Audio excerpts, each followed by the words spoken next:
Tonton video ini sampai selesai agar Anda tidak gagal paham.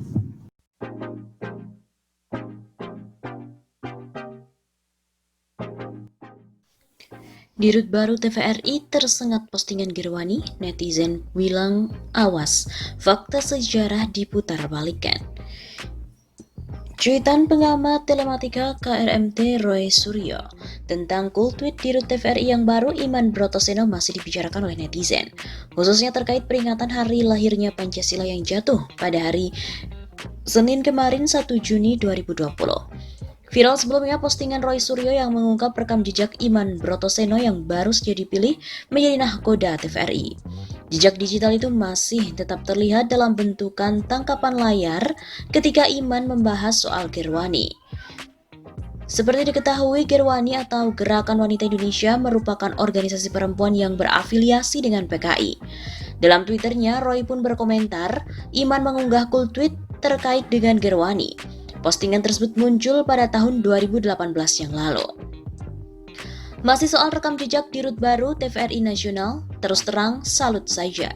Mas Iman bisa panjang dan detail menuliskan kultweet tentang Girwani, Gerakan Wanita Indonesia PKI di Wikipedia, sampai dengan 59 page pada tanggal 30 September 2018.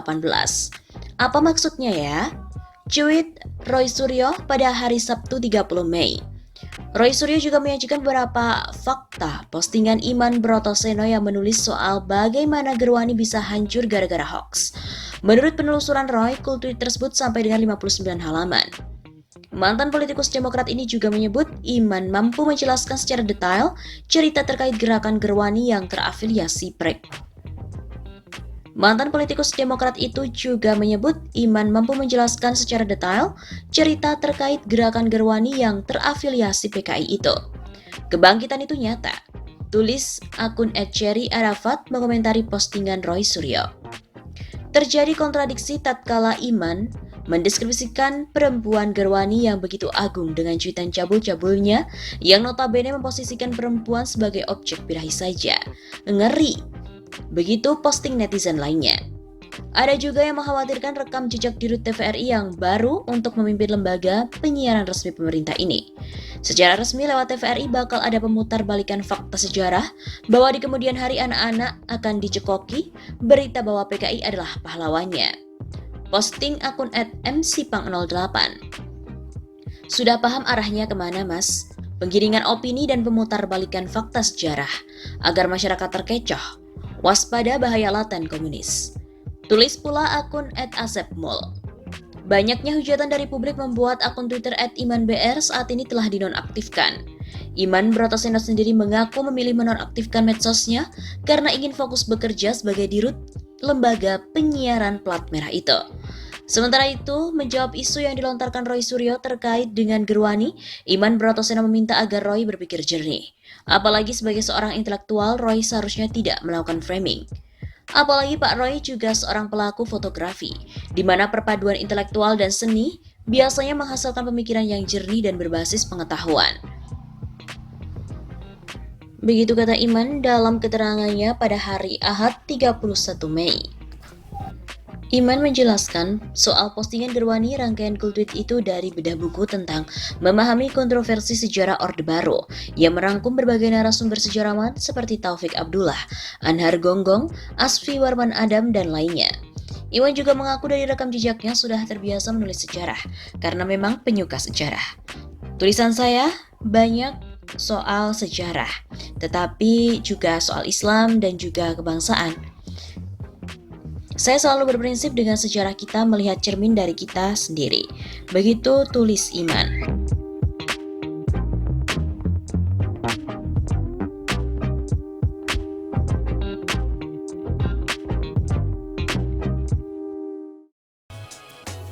Dirut TVRI Iman Brotoseno jawab semua tuduhan miring. Direktur Utama LPP TVRI Iman Brotoseno angkat bicara soal pemberitaan negatif mengenai dirinya yang merupakan ex-kontributor majalah Playboy. Iman mengungkapkan saat dirinya menjadi wartawan majalah Playboy, dia tidak pernah mengulas unsur porno, melainkan fokus pada topik-topik tertentu terutama mengenai kebaharian.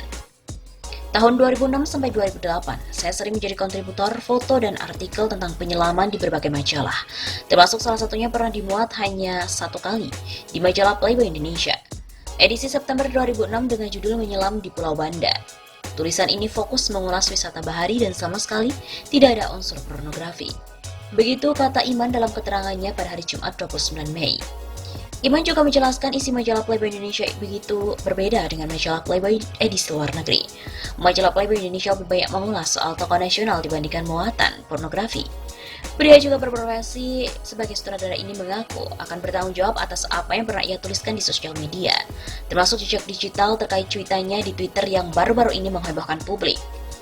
Bagi saya sangat penting untuk menguatkan komitmen saya, memperbaiki hal-hal yang buruk di masa lalu, dan mulai dengan tahap baru. Saya berdoa dan bermohon ridha Allah untuk senantiasa mampu mengemban beban amanah melalui jabatan Direktur Utama LPP TVRI. Begitu katanya. Untuk diketahui, Iman Brotoseno baru-baru ini memancing reaksi publik akibat jejak digital dan karirnya terungkap pasca dilantik sebagai Direktur Utama LPP TVRI. Para politikus mengkritik rekam jejak Iman yang pernah menjadi kontributor majalah Playboy Indonesia. Selain itu, jejak digital Iman yang pernah dituliskan cuitan soal TVRI dan juga bokep juga kembali diungkit oleh publik di sosial media. Berikut ini adalah isi lengkap keterangan Iman Brotoseno menanggapi tudingan negatif mengenai dirinya. Iman Brotoseno, Direktur Utama LPP TVRI. Puji syukur kehadirat Allah Subhanahu wa Ta'ala atas ridho dan karunia-Nya sehingga saya dilantik sebagai Direktur Utama LPP TVRI PAW 2020-2022. Latar belakang saya adalah seorang pekerja seni, sutradara film, penulis, fotografer yang mungkin mempunyai cara pandang bersikap yang bisa dianggap berbeda bagi sebagian orang.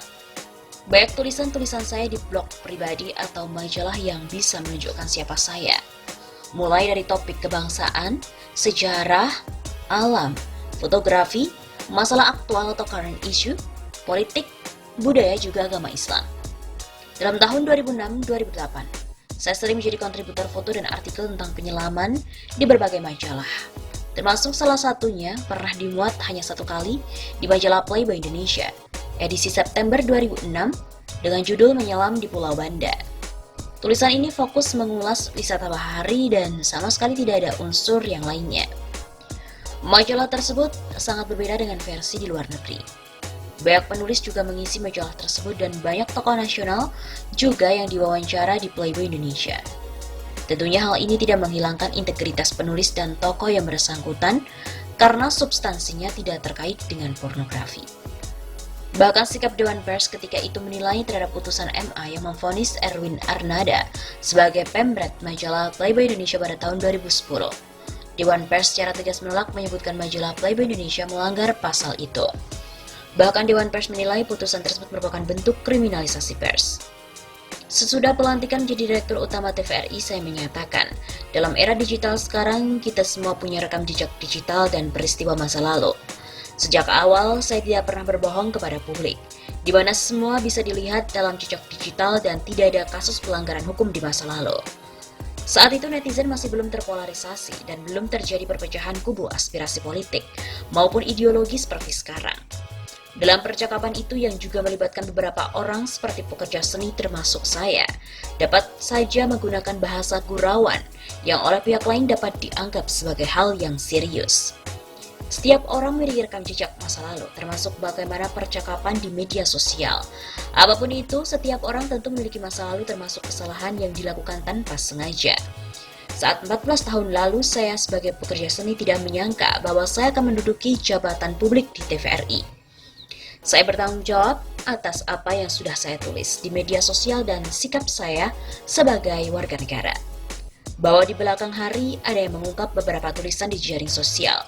Setelah saya, atas kehendak Allah menjadi Direktur Utama LPP TVRI, terlepas dari adanya tujuan tertentu, niatan sengaja membelokkan opini dan melakukan pembunuhan karakter, tentu fakta ini harus saya hadapi. Bagi saya sangat penting untuk menguatkan komitmen untuk memperbaiki hal-hal yang buruk di masa lalu. Saya berdoa dan memohon ridha Allah untuk senantiasa mampu mengemban beban amanah melalui jabatan Direktur Utama TVRI. Apa yang diungkap di masyarakat tentu merupakan kritik dan masukan bagi saya, agar semakin lebih baik ketika menyandang amanah bekerja di TVRI. Saya akan fokus bekerja sebaik mungkin untuk kepentingan masyarakat, bangsa, dan negara. Saya juga sudah mulai berusaha menyelesaikan urusan internal yang sangat strategis, ialah menyelesaikan urusan tunjangan kinerja karyawan khususnya mengenai rapel Tunkin, yang merupakan hak-hak karyawan. Sejalan dengan itu, saya bersama kolega anggota direksi juga memulai penyelesaian pengisian jabatan struktural yang masih kosong guna memperlancar urusan penyelenggaraan TVRI. Ini menjadi prioritas saya agar sebagai media lembaga penyiaran publik, TVRI dapat segera meningkatkan karyanya agar semakin maju berkarya, semakin bermanfaat untuk publik, bangsa, dan NKRI, serta membawa kemajuan manajemen dan kesejahteraan pegawai. Saya berpedoman bahwa jauh lebih penting untuk bekerja dan mewujudkan janji saya dalam membawa TVRI menjadi lebih baik dan maju ke depannya.